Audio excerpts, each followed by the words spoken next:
All right, guys, this is Norvell Central coming back at you with a YouTube video. And I really do appreciate all the love and support so far on all my YouTube videos that I've done so far, trying to provide as much daily content as I can about Florida State football.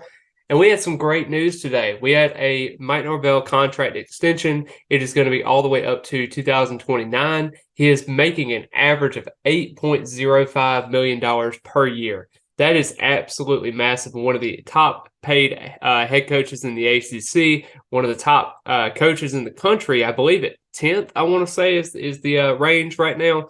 Mario Cristobal, I think, is making about $8 million, so he's making 0.05 more than Mario Cristobal at this point. But man, I mean, you're looking at it. Mike Walford talked about in a statement when Florida State actually released this news that Coach Norvell has reestablished a culture that the entire Seminole family can appreciate. We are proud of the way Coach Norvell, his staff, and also the team represents Florida State University on and off the field.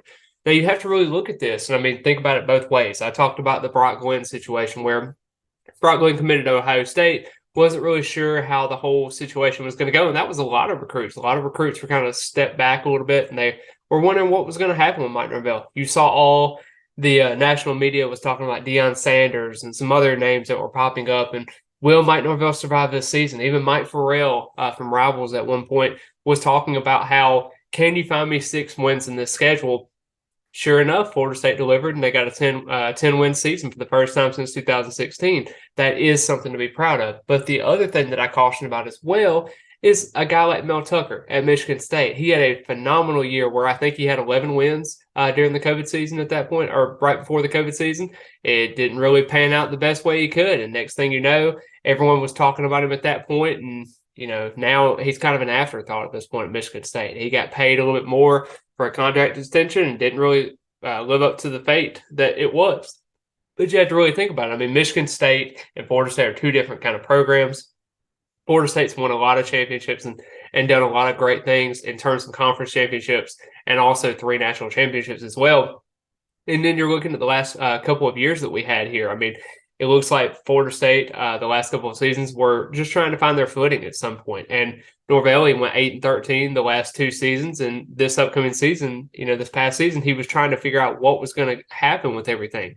And he always preached continuity, stability, foundation, the climb, and being able to be successful. And I think that's what stands him out in front of everybody at this point. And, you had the LSU win. You had the Louisville win when Tate Rodemaker came in at quarterback and was inserted there. You lost to NC State, you lost to Wake Forest, you lost to Clemson, but then you actually were able to beat both your rivals at the end of the year in Miami and Florida. Then you had a huge bowl win against Oklahoma. While those teams weren't great down the stretch, it does show you that it kind of looks like, the previous years that you had, Florida State really didn't, you couldn't pinpoint to a win and say, man, Florida State's going to win this game. That was the confidence you had building this year. If Jordan Travis was healthy, everything went great. We'll see what happens after Jordan Travis leaves this upcoming season. But Florida State is destined for greatness at this point. They want to be successful, not going as far as national championship berths as some people are saying.